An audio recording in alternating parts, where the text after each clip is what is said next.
So this is the turbine down. So you can see the chain drive in here.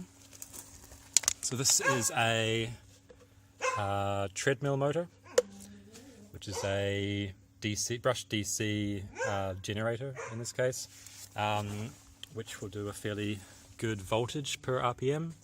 And then that is a standard bike sprocket set, which I've just mounted onto the axle of it, just with some nylon, like a plastic chopping board, cut with just a circle saw to just as a spacer, and then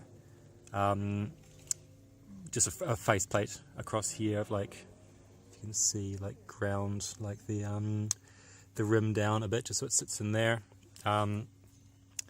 Bike chain, and then these are scooter wheels which I've put in a drill and then just lathed essentially, so cut profile into them with just a wood chisel, and those are to tension the chain into the wheel. And then this is about a loop and a half, a length and a half of bike chain wrapped around the wheel.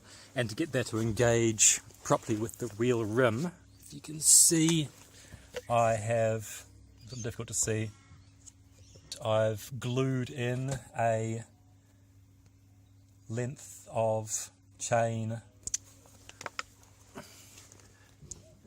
to the wheel rim, and then the chain engages with the other chain basically. So because it's spaced fairly it's the same spacing of chain, it grabs onto those like teeth, and it works okay. I can improve on this, but for the time being it gives a nice result where there's a sweet spot where it's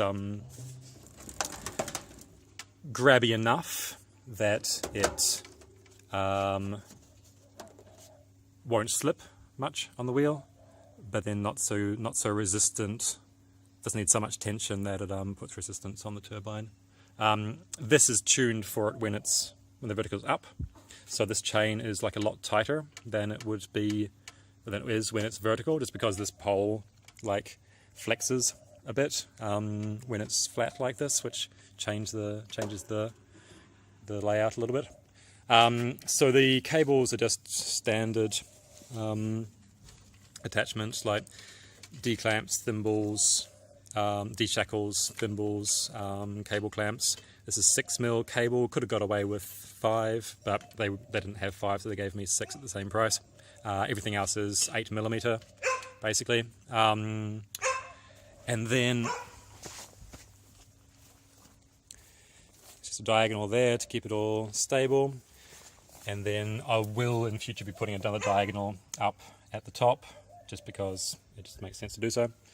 The vanes are attached 3 on 3 in a half step out of phase sort of hexagon basically. So each set of 3 vanes is connected to each other via the other 3 vanes. So the whole thing is stable in and of itself. There's no axis on which it can move. And then I've sort of just locked the contact points together. I've updated the template on the tutorial so that these contact points are 60 degrees apart, so that you get this nice kind of you can hexagon it.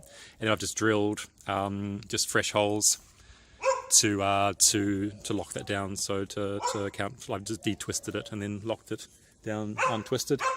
And that's basically it. So this span is for pulling the thing up. So you've got one person pulling on that, another person pushing the shaft up. It's pretty easy to assemble, and then you just lock this turnbuckle down to the ground anchor through another D shackle. The ground anchors are just, well, in this case, about a ½ metre of jarrah, Australian hardwood, which won't rot in the ground. They're buried about a ½ metre deep. 4 of those cabled in and pulled tight. And that's basically it, essentially. These cuts in the wheel rim are only there because I have cut the bottom chain a bit just to give it a more of a kind of grabby profile. And by the time I realized that I sort of needed to do that, it was already glued into the rim. So I just angle grinded those, which meant cutting through the rim as well. So the cut in the wheel rim is not necessary. That doesn't actually do anything. In future, I'll just peg out the length of chain and then cut each of those into more of a tooth kind of shape rather than like a smooth shape so that it grabs better, and then glue it into the rim to be a bit quicker and easier.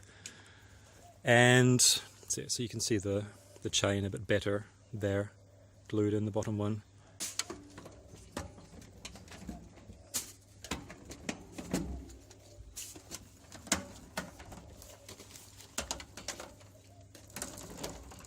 And then this is just for a rain guard.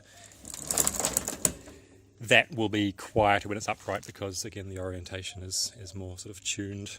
And that's basically it. So next, just need to drill a small hole in the side here somewhere, feed like a length of probably 10 gauge wire down the length of the pole, and attach those into that, and then that can be buried in a bit of conduit pipe and taken to the house and charge batteries and do all of that stuff.